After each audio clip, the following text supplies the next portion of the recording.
Welcome to Poland Daily History with me, Nicholas Richardson. In the previous episodes, we started to discuss the life and ideas of Władysław Studnicki, a Polish politician who is famous for being one of the most outspoken proponents of an alliance between Poland and Nazi Germany before and during the Second World War. In this episode, we will discuss his attempts to contact leading Nazi German politicians such as Joseph Goebbels and convince them to form an alliance with Poland and to stop persecuting Polish nationals. In his desperation in January 1940, he traveled to Berlin where he met with propaganda minister Joseph Goebbels. That discussion didn't really lead to anything. Instead, he was interned in prison for a while. But released after Hermann Göring demanded his release. He returned to Poland, where he continued lobbying for closer Polish-German relationships. In his defense, it has to be said that he did write against the way that the Germans treated the civilian population in Poland, and he said that you're making my job much harder than it should be by the way you're acting here. Naturally, that wasn't popular either, and in 1941, in July, he was placed in the infamous Pawiak prison here in Warsaw, located actually around 500 meters away from our studio. Yes. This prison had an incredibly high mortality rate. Conditions were horrible. The fact that he survived more than a year there, 15 months or so, is actually quite surprising, to be honest. He was released after the intervention of the Hungarian ambassador and also some Polish members of the elite of the nobility.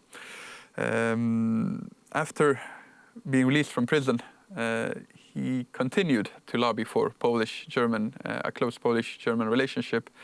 He never really gave up on that, but the longer the war continued, the Polish resistance also started to become increasingly active against the Germans here, which naturally culminated in the Warsaw Uprising in 1944. Studnicki argued that the activities of the Polish resistance movement were irresponsible, that they caused too much suffering from Polish civilians, as the Germans had a policy of killing 100 Poles for every German killed. So he criticized the Germans for how they treated the civilian population here in Poland, but he also criticized the Polish resistance for fighting back. After the war, he escaped, ended up in the United Kingdom. He wrote his memoirs, Tragic Days, in which he tried to explain his pro-German stance. The title of the book, initially, he himself wanted it to be How I Did Not Become the Polish Vidkun Quisling, but his publisher thought it was a bad title and changed it. In 1948, he continued to make things harder on himself, as he volunteered to go to the trial of the German General Erich von Manstein and testify on his behalf that he was a good man. Naturally, that wasn't popular in Poland either, and he was very isolated in London from the rest of the large Polish diaspora that had gathered there.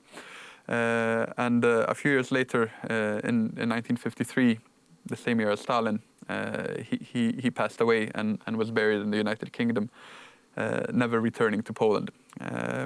As I mentioned in the first episode, his ideas have had somewhat of a resurgence in recent years. There are some historians that argue that even if unpopular, his opinions were right.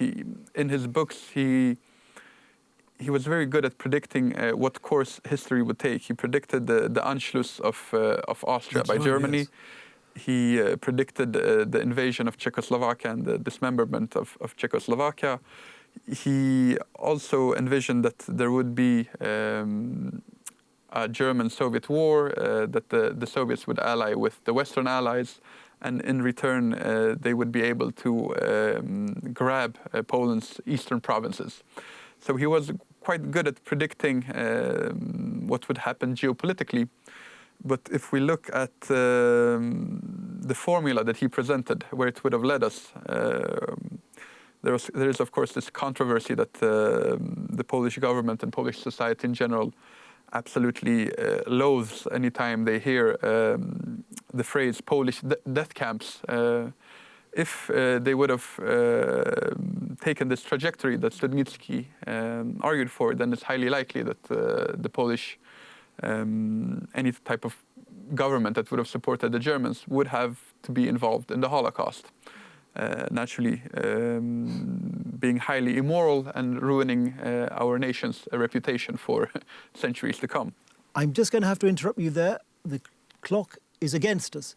I've had to stop Adam almost in mid-sentence. But we will be back to continue the story on the next episode of Poland Daily History, and we look forward to seeing you again then. Thank you for watching.